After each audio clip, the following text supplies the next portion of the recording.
Hi, I'm Dale Hegstrom at Little Crow Gunworks, home of the world's finest trimmer. Today I'd like to show you our new Brass Annealing Mandrels. The Brass Annealing Mandrel is basically a heat sink made out of an aluminum rod. One end we turn down to 3/8 of an inch to fit in your drill chuck. The other end we bored out so your specific cartridge case body will protrude about 1/4 of an inch. Case annealing has become very popular in the last couple of years, but you may not know what the benefits are. The first benefit is that you can soften or stress relieve the neck of your case so that it doesn't crack. So at that point, it's typically the case is going to last until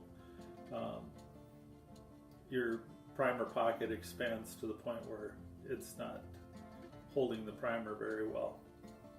You know, if you're shooting less than top loads in it, you might be able to stretch your case life to 12, 15 firings, maybe even more than that. The other reason to anneal the necks on your brass, and there's some cases where you have to anneal them when you're doing some case forming. In the case of an actually improved cartridge, you're blowing the body out and expanding it. Well, that's creating stresses in the brass and work hardening it.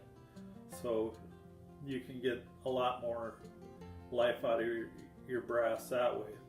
On an Ackley case, it's possible that your shoulder might crack after 2 or 3 firings. And there are cases, I did some 7.62 by 40 Wilson Tacticals the other evening, and with that cartridge, when you expand the necks, you're not going to be able to load them without cracking the necks unless you anneal the cases. Really, one of the reason it's become very, very popular in the last few years is brass doesn't harden consistently.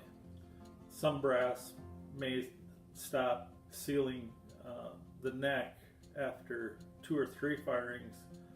Other cases out of that same lot, it may take 5 or 6 firings before the neck doesn't obturate the chamber neck anymore. So basically you're annealing the necks so that you release the bullet more consistently and reduce flyers in your groups. You know, personally, I do a fair amount of annealing because I tend to recycle a lot of brass. I might have 15 rounds that I found at the rifle range. I might have some that I've loaded 5 times prairie dog shooting. I might have some that were once fired brass. Well, you put that all together and you start developing a load, you're going to find you have flyers because it's been fired different. You know, the number of times that brass has been fired will vary. So by annealing it, you can get the cases back to the same softened, stress relieved state. You don't have to worry that the different brass is going to create flyers in your groups. And it also, when you're softening the case necks, you're also going to be softening the shoulders somewhat. I've talked to a lot of people that have used our trimmers, and some brass has more spring back than others. If you're annealing your case necks, you're also probably getting your case shoulders to a softened state, and they're going to size more consistently. You know, if you get those cartridges that have some spring back, they'll also chamber a little harder in your rifle. And I've noticed that those cartridges will cause some flyers in your group because they create a stress between your barrel and your chamber and the action of your rifle and you're creating a stress there. There's annealing, you'll find that it doesn't take that much time, and there's a lot of benefits to it, and in some cases you have to anneal the necks in order to load your cases. Some of these cartridges we've got a lot of time invested into. You might be sorting them by weight, or you might be turning the necks, deburring the flash holes. So if you can get 15 loadings out of a cartridge case, and those 15 loadings are more accurate, there's a lot of benefit to that. In some cases, you might be getting flyers in your group that you just can't explain. One of the scenarios that comes to mind is 7 or 8 years ago when the 6.5 Creedmoor started becoming more popular.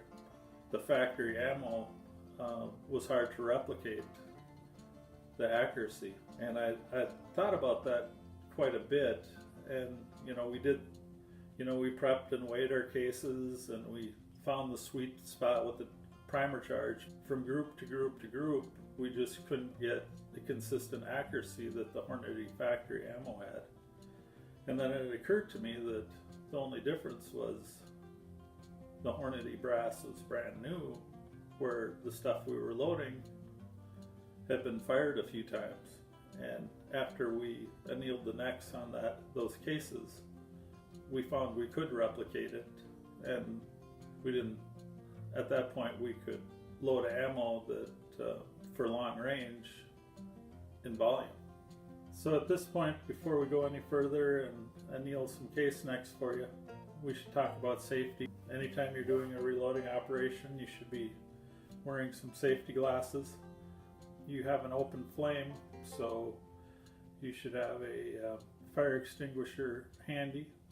It's an open flame, so think about ventilation. If you're in an enclosed space, either have a fan going or limit the number of how long your session is, so you don't get carbon monoxide poisoning. The other thing is eliminate combustibles in your work area. Take a good hard look at your cases you're going to be annealing, and make sure none of them have a live primer in them, or heaven forbid, make sure that you don't get a loaded round mixed in with them. So at this point, I guess we can start annealing some cases. I'll dim the lights, and I'll have Jill come and try and get some close-up views of case annealing, so you can get a good understanding of the process. When you start annealing cases, don't take 300 338 Lapua cases and anneal them in one session. I would probably say start with some junk cases and figure out what I've talked about as far as the color change that you're looking for. Start with some junk cases, and after that probably anneal 20 cases and reload those 3 or 4 times, just to make sure that you're getting the results that you want before you start doing large volumes of brass. So at this point, we'll turn off the lights, and I'll try and get some good camera work so you can see what's going on. Okay, so we turn down the lights, and we'll start our torch.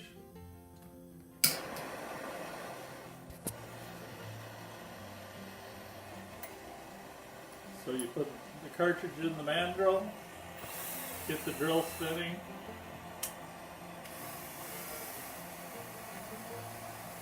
put the flame on the junction of the shoulder. As you see it turn, pull it out, pulling the neck across the flame. You should notice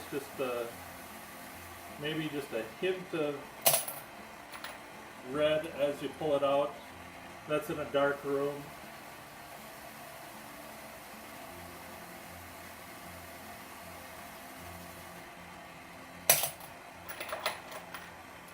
When you pull your cases out of your container, after annealing them, they should be kind of a salmon color. Maybe a little blue where the annealing started towards the body of the case. So like I said in the beginning, try small batches of cases, usually ones that start with some junk cases first.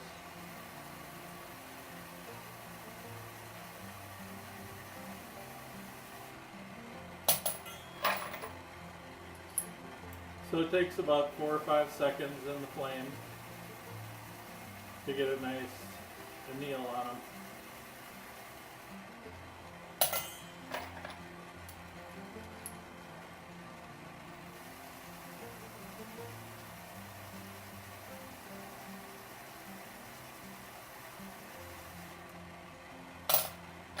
And there you have it.